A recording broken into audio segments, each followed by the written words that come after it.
right. Hello, and welcome to day 5 of the I'm Remarkable week. My name is Anna Weiner. I'm the founder of I'm Remarkable. And I'm super excited to be hosting today Susanne Daniels for one of our 15 talks during this week. Susanne Daniels is an award-winning entertainment executive that served as the president of MTV, of Lifetime Television, and the CW network. She not only served as the president, but also developed some of the most iconic shows, definitely of my time, like Buffy the Vampire Slayer, Dawson's Creek, and Gilmore Girls, and many, many more. Today, Susanne serves as the head of YouTube Originals and developed two of the most iconic programs that we've seen this year. So Cobra Kai, which is a spin-off of Karate Kid, and Dear Class of 2020, which featured, among others, Michelle and Barack Obama. Very warm welcome, Susanne. Thanks for having me, Anna. Thank you for joining us. And just before we kick off with our first question, we actually wanted to share with you what I'm Remarkable is. So I'm Remarkable, and this week is part of a global movement that helps both women and underrepresented groups celebrate their achievements. And the movement has reached over 150,000 people across 140 countries. So 1,000 people across 140 countries. So we're very, very excited to have all of you watching and joining the celebration of the I'm Remarkable week today. So Susanne, I'm going to start with my first question that we ask all of our panelists. What makes you remarkable? What makes me remarkable? I should have been prepared for that question. It seems like the obvious first question, now that I think about it. I think, you know, we talked a little bit in advance of this panel, Anna, about talking about my career. And when I look back on my career, I think I did some things right and I did some things wrong. And not that I harbor a lot of regrets, because I don't believe in that. I think you got to keep moving forward and keep looking forward. But I think one of the things I did right was that I took a proactive approach to trying to think about where I wanted to work next and what my career might look like. So maybe that's as close to remarkable as I get. Well, we're going to go back to this question towards the end, but this is brilliant.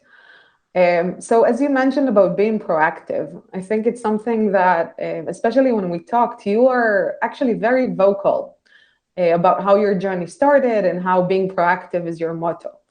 Can you share a few examples from your career when you were actually being very proactive and it helped you push yourself during your career? Sure. So I got a little bit lucky, and sometimes luck is a part of these things, part of the equation. And through my dad was working, he was a lawyer, and he was working on a litigation case with an outside law firm, and he was trying to help me because I wanted to work in TV, and I didn't know anyone, and neither did he. And he happened to ask another lawyer he was working with, and that lawyer had a brother who worked at NBC News, and that brother at NBC News got me an interview with Lorne Michaels. So I was lucky enough to work for Lorne Michaels at Saturday Night Live, almost straight out of college. And I was working for Lorne for about a year, and as a second assistant, and loved working there, but realized that Lorne was saying yes to a lot of executive producer commitments. And so I put together a development report for him, which he didn't have, actually. And I didn't even know what that looked like. I just made one up and brought it to him and told him, I remember I told him, you know, you're committed to 80 projects. Do you know that? and he said, how many contracts do I have? How many checks of those 80 projects are in? And I thought, okay, I get it. And anyway, because I expressed an interest in it and put together that development report, the next thing I know, some lovely young woman is coming to my desk asking for her interview with Lauren to be his assistant. And I went to his chief of staff and said, "Am I being replaced? Why is this woman here?" And they said, "No, you're not being replaced. You're being promoted. You're going to become a development executive." And so uh, um, that's just one example. But I reached out after I worked for Lauren for 3 years. I wrote a letter to the guy who was running drama series at ABC television, and I just wrote this letter telling him how much I loved the drama series on ABC and why they were all so brilliant and what a great job he was doing. And he ended up calling me and saying to me, "Thank you for your letter. I don't have anything in my department, but ABC is looking for a manager of variety series, and you're working on Saturday Night Live. Would you like me to give your resume to that person?" And which was really kind of him. And I did, and he did. And then I flew out and interviewed and got that job. So just through things like that, I got a little lucky, but also, as they say, sometimes you make your luck. Definitely. And I love that story about Lauren Michaels, how you thought you were actually being fired, but you got promoted. Yeah. So that's just incredible. And it also sounds like you had a few good allies along the way. Yes, I have to say, I was lucky enough to have some male mentors. I actually didn't have very many female mentors, and that was just luck of the draw. But I had some male mentors who were really terrific, and I learned a lot from, and I'm very grateful for. Brilliant. Um, so looking again about at your journey, and I think I summarized your career in 5 sentences, but it's truly a remarkable career that you have led and you're still leading. But thinking back about your journey, can you share a few highs and maybe a few lows in your career that brought you to where you are today? Yeah, I was talking to my kids about that because my kids happened to say to me about a year ago. I remember I was talking to them, and they were saying to me, um, something along the lines of, "This is such a cool job you have at YouTube, Mom, and you're so successful." And I said, "Well, it's been a journey of ups and downs to get here. It hasn't just been like this. There have been, you know, um, tough moments. So I think one of the lows for me was that I was lucky enough to, after I left the CW, I decided I wanted to try and produce, and this was, in a way, looking back on it, this is a low and a high all at the same time. And the lovely Dana Walden at 20th Television offered me an overall deal there to produce that was 3 years long. And after 2 years, I went to her and said, "This is the hardest thing I've ever done. I don't think I can finish this 3 year commitment. It's so frustrating, having been someone who for so long could greenlight shows and then being on the other side of it and having to sell shows and then not get most of them greenlit. I got a few of them greenlit. I made 2 miniseries, and I had one show go to series at NBC for one season, and then Jeff Zucker canceled it. It was just, I found it entirely frustrating and difficult. And I walked away very disappointed, somewhat disappointed in myself and somewhat disappointed in the process. But when I went back afterwards to after that is when I got a job at MTV, and running MTV. And I always say that I became a kinder, gentler buyer.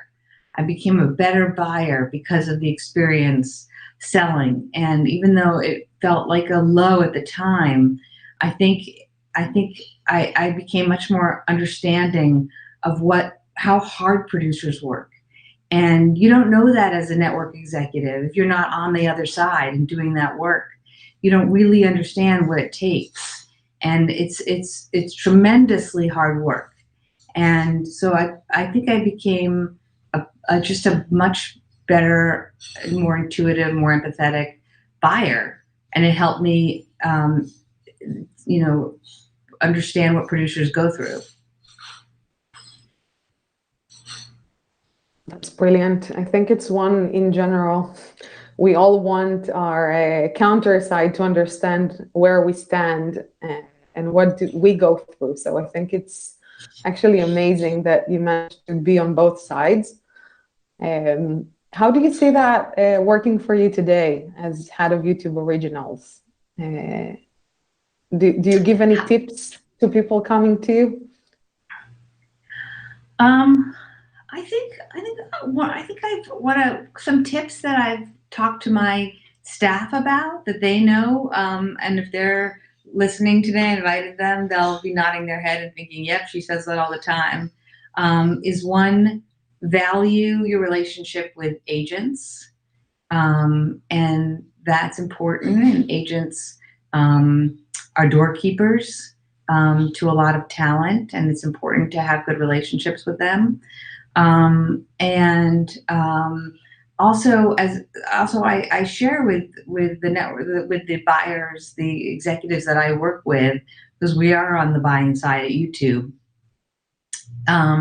That a couple of things. One is buyers don't just wait for something to come through the door. So sometimes you have to generate ideas and bring them to producers.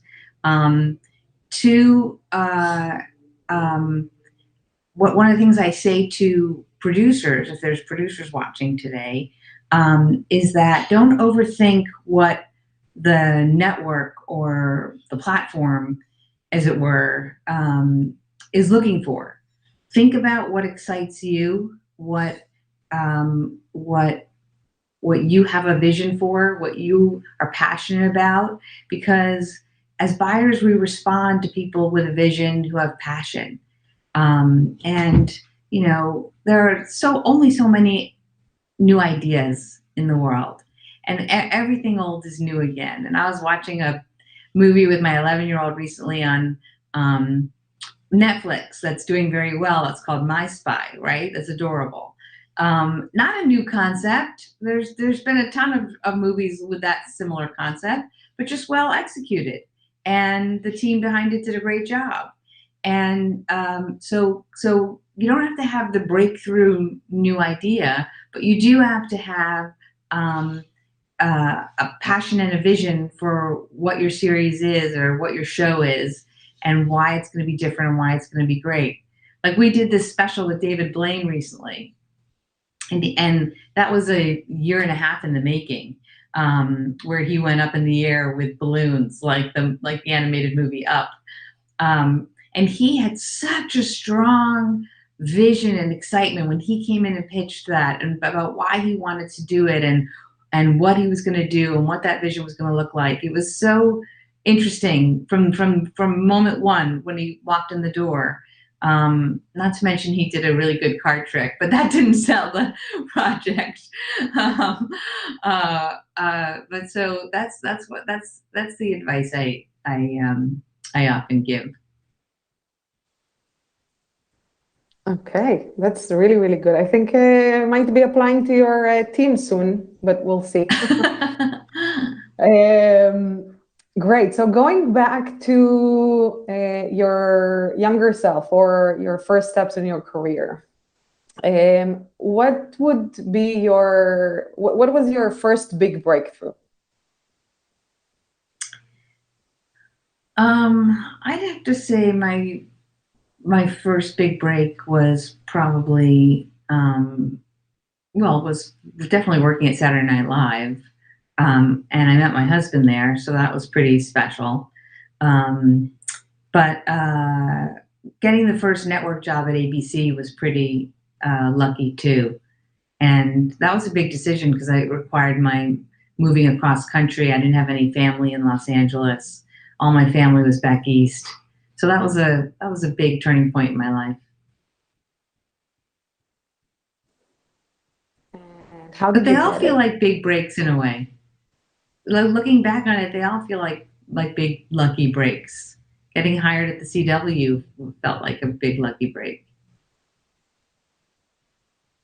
Let's talk about SNL for a second. So how did you get to getting that job?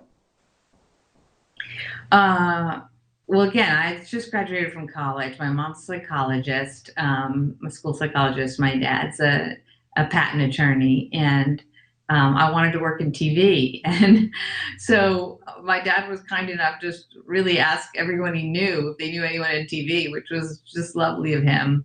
And again, this one lawyer sent me to his brother at NBC News. And one of the things I learned from that early on was that I walked into that interview and I was told there was no job. I was told it was just an informational interview. And about 10 minutes into the interview, the guy said to me, well, I'm not going to give you this job because I could tell you don't like, you're not going to eat, drink, and sleep the news. And I hire people who are going to eat, drink, and sleep the news. And I thought to myself, there's a job. And I was right out of college. It was really a great learning experience. I would say somehow I learned everything the hard way, but I learned it that day for sure. Um, so he had a job. So 10 minutes in, I thought, well, I've completely blown this. Note to self: be excited, be more excited about wherever you go, and remember there can always be a job. And if not, then maybe in the future. Um, but he said to me, he was going to say to me, but do you like Saturday Night Live? And I watched it all the time and I loved it and I got very excited. And he said, well, I hear there's an opening there. I'll send your resume over there, which was very kind of him. And and um, and I got the interview and I got the job, which was fantastic. I spent 3 years Amazing. there. Amazing. All righty. So again, thinking about your younger, think about Susanne at 25. If you had the chance to talk to her today, what would be the one tip that you give her? Well, it's interesting because I've enjoyed my career and I've certainly enjoyed the different types of jobs I've had and the different places I've worked and the different cultures I've seen from working at different places. But I think I might say don't be scared to be more entrepreneurial. Don't be afraid to try and start something if you feel like you have a good idea. I think I played it more conservative. Maybe that would be my advice. That's great. And thinking about your 11-year-old daughter, what's your tip for her? She's going to be entering the working age in what, 10 years now? What would you tell her, or what do you tell her? Um, I I definitely I definitely but there's so many things that come to mind. That's an interesting question too. Um, well, for one, I'm a big believer in self-esteem and just um, trying to impart on all my kids, that they should think to themselves, why not me? I can do this. And just trying to foster self-confidence, which is easier said than done, by the way, but encouraging my kids to try leadership roles, even small ones, um, uh, at school, and um, thinking about ways in which they can feel good about themselves, which also involves social media, and we talk a lot about social media at home and how my kids should recognize, and my 11-year-old should recognize that, they're TikTok stars, they're YouTube stars. They have problems in life too, and it's not all glamorous. And social media is curated, and we talk about the word curated and what that means, and how everybody has problems in life, and social media feels like sometimes people are showing off, if you will, and so that's my big advice for my kids, I think, is to just recognize that everybody has problems, everyone has strengths, everyone has weaknesses. Nobody's perfect. Even if they seem perfect on social media, they're not. And to feel good about their contributions and not be afraid to speak up. Amazing. Thank you for that. Let's talk about your kids. So again, you've had an amazing career. You're still having an amazing career. And in parallel, you raised 4 wonderful kids. And it's a question that I think we're asking a lot of parents about this, but how did you manage to combine the two? It is not easy, folks. I don't recommend it. I love all my children, but it was hard. It felt like having 2 full-time jobs for a long time. Now my 3 of my kids are older. I had one a little bit late. So it's easier now. But when they were all young, man, it was hard. I would come home from work, and I remember I would get to the front door of my house, put my car in the driveway, get to the front door of my house, and I would take a deep breath and just try and shake off job number 1. Well, it's not job number 1 in terms of my priority, but just the day at work, and take a deep breath and open the door, and then try and reframe on my kids and my family and their needs. But it wasn't easy, and I was lucky enough to be paid enough to afford a nanny, which made a big difference. And I've had different nannies come and go over the years. But I think that even though I'm not one of these people who had a nanny for 10 years, or I had a lot of nannies for a few years each. I live right by UCLA, the college. So I had a lot of UCLA babysitters too. And I think in some ways that was good for my kids, because they had to learn to deal with different adults and different people in their lives.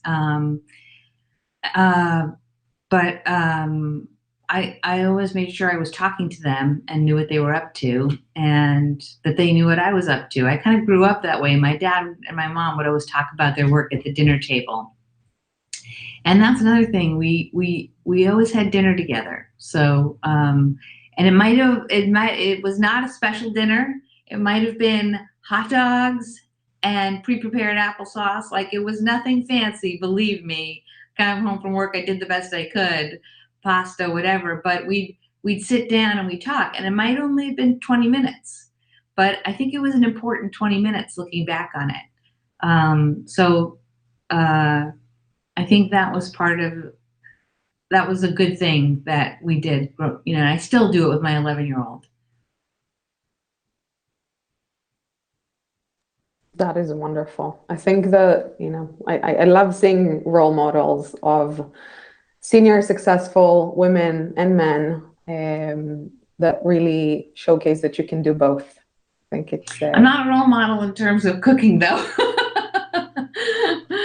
But that's one thing I've actually been teaching myself during the pandemic, along with everybody else. But I've had more time at home to learn to cook, so that's been part of my pandemic journey. It's good. Maybe we can share afterwards a few YouTube channels of great teachers. Sure. Um, so I have one last question for you, and then we will move on to questions from our viewers and our audience. So you talk a lot about being bold in your career when talking to your team members, talking to your managers. What was your boldest move that you've had during your career? Well, I'm going to answer that broadly, not specifically.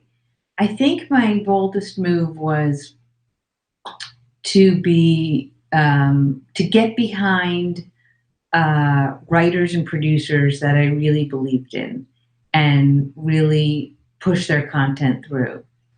And I ended up working with so many talented people who went on to have big careers. Amy Sherman Palladino with the Gilmore Girls, and then she did the Mrs. Maisel on Amazon. Um, Kevin Williamson and Dawson Creek, J.J. Abrams for Felicity, and Joss Whedon for Buffy the Vampire Slayer. So the pilot for Buffy the Vampire Slayer was not good. Joss would tell you today too, it was not good, and it was um, it was a big risk in a way to order that series, because again the pilot just didn't turn out well. But what I believed in Joss, and I believed in Sarah Michelle Gellar, the star. I believe we had a lot of talent, um, and and I believe that Joss was on a fast learning curve, and so I think the biggest thing that I've done correctly, and I just mentioned David Blaine and the creators of Cobra Kai. There's three of them. Um, they came in and they were so passionate. You know, we knew when they came in they were pitching the spinoff of the Karate Kid, and we knew we have access to a lot of data, and we knew that Karate Kid was a kind of beloved set of movies, and beloved IP, with a heavy user of YouTube. So we were really curious and excited about the pitch. And then they came in and they were so remarkable, and they were remarkable, and they were and they actually brought Billy Zabka in, and oh my God, I'm blanking on the lead. Nicest gentleman in the world. They brought the star. They brought them in, and they had them act out a scene, and it was just so exciting. Anyway, but we're actually that show's on Netflix now. We're actually no longer working on scripted content at YouTube for various reasons. We've made a pivot to offer all of our content on AVOD only, and not just put content behind the paywall. So we've pivoted to the type of content that we think resonates on AVOD. But anyway, that's one thing I think I've done that was a risk, Which turned out to be a success. So do you have one example when you took risk and it didn't turn out as well as you wanted it to? Oh, I have so many examples of that. I mean, folks, the truth is that there's much more show failure than there is show success, right? You're not hitting it out of the park every step you take. So there's so many shows that more shows that I've worked on didn't work than worked. When as a producer, I got the rights to the Lone Ranger, and I produced a Lone Ranger miniseries for the CW, and that did not turn out great. And I look back on it, I'm not sure that we had the right director, and I definitely know, looking back on it, we didn't have the right talent. So there's too many examples to list. There's just no worked on much more shows that have failed than shows that have been hits. And one tip on how to recover from such, let's call them failures or setbacks. Oh, well, you have to know that, as I said, you just have to understand that uh, you I think everyone goes into it wanting the same thing. Everyone goes into it wanting success. Um, One of the reasons that I think there is show failure, this might get me in trouble, is that I think there's too many chefs in the kitchen. It goes back to sort of what I said about believing in talent. I really think network executives and buyers of all kind have to check their ego at the door. And it's not about buying what we like. It's not about buying what we want to watch. I mean, sometimes you get lucky and it is. I love Gilmore Girls, right? Sometimes you get lucky and the stars align and you get to work on a show that you love every minute of. But mostly you don't. It's not about my taste. I mean, it's not about what works for me as a viewer.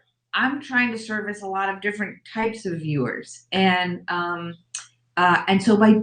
how can I do that? I can't guess what my neighbor wants to watch. But I can get behind someone with a vision of content that they're excited about doing, and so. But when there's too many chefs in the kitchen, things get diluted. So that's something that I believe in, and that's an approach that I have tried to take. Yeah, I think it's very transferable to a lot of other areas as well. So that's very, very good tip. All right. So I think we're going to move to a few questions from the audience. So our first question is, they say, I love the comment about being proactive. What advice or tips would you give to a young woman starting out in her career on finding or using her voice? Okay, that's a great question. Well, I just had a young woman reach out to me who had seen me on a panel at UCLA, and she was a UCLA student. And she asked me for 10 minutes of my time to give her some advice. And I just did, and I'll tell you what I gave her. I think it's great to try and start your career at a place where you can have a bird's eye view, if that makes sense. And look, I'm in the media business, so I'm going to talk about media. So, but like I've encouraged a lot of young people over the years to take these agency internships, and not because I think everyone should become agents, but because I think you learn a lot about the look, it's called the entertainment business. You learn a lot about the business of entertainment working at an agency. Agents are critical people in the mix of these deals, and you end up getting a perspective on business, and ideally meeting other young people there who you'll grow up in the business with. And so I think that's a great place to start, at a place like that. And then try and land yourself from the mailroom onto a desk of an area that you're interested in. If you're interested in casting, or work on the talent desk. If you're interested in writing, try and get on a desk of someone who represents writers. If you're interested in movie business or sports, the agencies have it all now. But then don't be afraid. Once you're there, don't be afraid to offer your opinion. And if they shut you down, you're not working in the right place. And I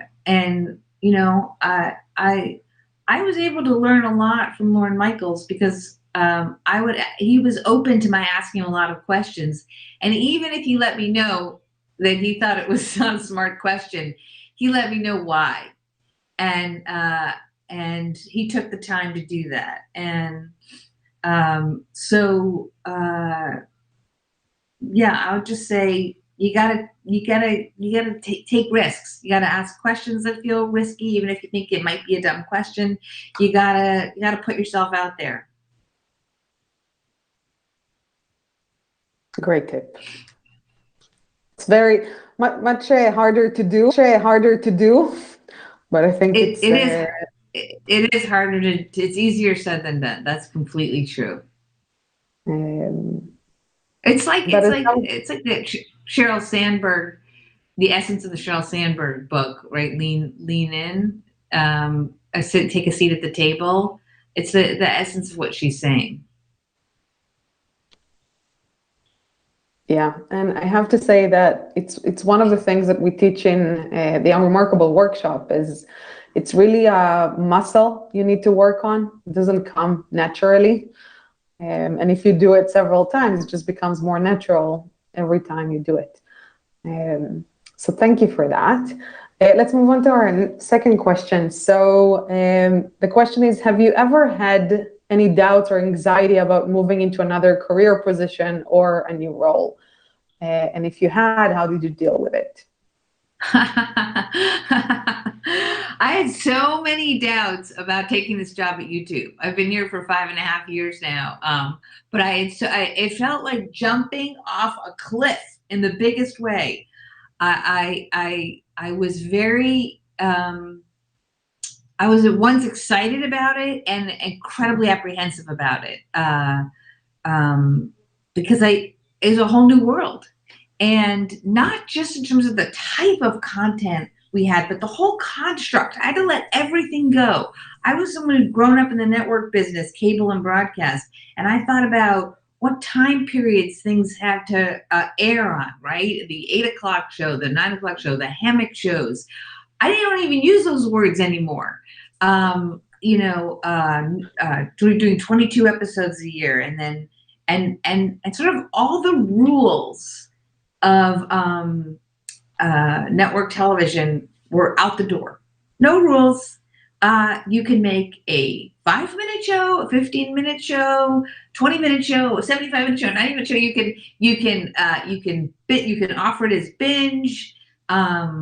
You can create ancillary content. You have to think about what channel it lives on YouTube. There was a whole set of other questions that I had to learn what the questions are and devise the questions and answer the questions from what I had done. And then I was doing all of that and I continue to do all that in the world of a tech company, not in the world of a media company, which is hugely different also. Yeah, I have doubts and anxiety every day. So I can see the questions on the list, and there's a related question coming up, like how do you overcome that doubt? So let's just jump to that, because what are my tips for staying mentally healthy? I would say that I have 2 tips, and you've heard them before. If you've ever heard Arianna Huffington speak in her Thrive organization, or you've heard them before. One is exercise is really important. It's important for every aspect of your life, and I'm just gonna sound like a doctor now, and I'm not, but in any way, shape, or form qualified to. But if you look up the answer to any, so many ailments, it's exercise, and so I've always found that helps me reset, and whether it's just taking a walk or doing 20 minutes on the bike. And then the other thing is put away your devices. Right, I'm on the board of an organization called Common Sense Media, and they did this whole campaign. You can look it up on YouTube. Will Ferrell starred in it, called Device Free Dinners. And I make my kids put all their devices away for the 20 minutes that we have dinner. And you got to put your devices away and step away, which is sometimes harder to do when you're working from home now. But I think that's really important too. Just do something different. Go outside and sit in the sun. Just do something different. Go outside and sit in the sun. Distract yourself in a healthy way, whatever you like to do from work for a certain amount of time every day. I think those are my 2 biggest tips, and they're nothing new, but they work. Wonderful. Alrighty. So I think one of our last question, unless we're going to have a surprise question just towards the end. So looking back, what did you do differently from other people that got you ahead of your career, in your career? Well, that goes back to sort of the proactive nature of my career. Like looking back on it, uh, I was very proactive about seeking new jobs. Like something I didn't mention on the Lauren Michaels front was that not only had I done that development report, but I'd actually written like a one-page single-space document about what a development executive could do for Lauren, and given it to Lauren to consider. So he just forgot to tell me that he read it and he liked it. Uh, or writing that letter to the head of drama at ABC, or I heard a job was, I was at Fox before I went to the CW, and I went from ABC to Fox, and I talked my way into an interview at Fox, even though they didn't even want to interview me because I didn't have any comedy experience. It was for a comedy job, and and ended up walking in there with sort of a really prepared. That's advice I give people too. Like when you go to an interview or you go to a pitch meeting, I don't know exactly who this audience is, but you need to do your homework. I was interviewing for assistants a few years ago, and I had one woman walk in and say, "So, what do you do at YouTube? What do you do?" And what are YouTube originals? What are they? And I thought, no, no, you don't get this job. You don't, it's not my job to explain to you what we do. It's your job to come in and tell me why you like what we do and why you contribute to that. And so do your homework. So I did my homework when I met with Robert Kinsel about YouTube. I in fact had worked with YouTubers at MTV, and when people come in and they're prepared, and and like going back to my first interview that didn't go well, and they don't want to eat, drink, and sleep what I do, I'm less excited about working with them. And so look, know about where you're going, to who know about the people you're going to talk to, do your homework, be prepared, be excited, and yeah, I've lost track of what the question was.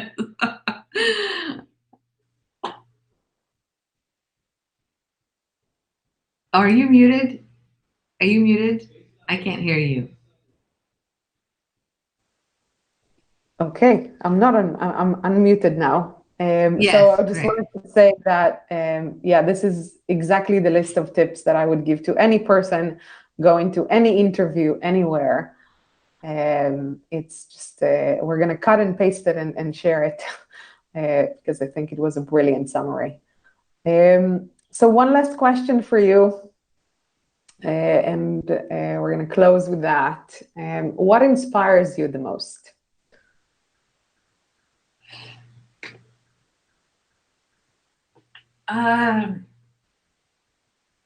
I get inspired by people who think differently. I get inspired by you keep using the word brilliant, Anna, and that's a very English thing to do. And I think the English use it all the time, and it makes me laugh. Like, this sandwich is brilliant, and I use it much more sparingly. And I hardly think I qualify as brilliant, but I appreciate your saying it. Um, uh, and uh, you know, I I would say that wait, I'm saying, I'm distracted. I'm seeing all these questions on the thing, and I lost track of which one you were asking me. Yeah, so the question was, what inspires you the most? Oh, what inspires me? I would say I'm inspired by brilliance. That's where I was going. Thank you. Sorry, I got distracted by the questions. Thank you for removing them. Um, uh, I get inspired by brilliance. I get excited by people who are creating things that you wouldn't think are doable. Uh, I get very excited and inspired when I hear about self-driving cars, or the invention of the CRISPR and what they're doing with DNA. And I also get inspired by really beautifully done content. I was watching season 4 of the Crown last night, and my God, it is so beautifully produced in every way, shape, or form, beautifully acted. Just the execution on that is perfect. And so I get really excited by uh, people who are doing things just in a different way, and thinking about approaching things differently. That excites me. All right, wonderful. I'm not going to use the word brilliant again, although it does inspire me. I don't deserve it. I don't deserve it. I don't deserve it. No, of course you do. You see, that's the Susanne. You're remarkable. I think we're gonna finish with that. Thank you very, very much for your time, and thank Oh, you for thanks for everything. having me. And you can find a lot more on what's happening during the Unremarkable Week if you just go and search on Google for hashtag I am remarkable. And thank you very much, and have a wonderful rest of the day or the evening, depending on where you are. Thank you very much. It's good to see you, Anna.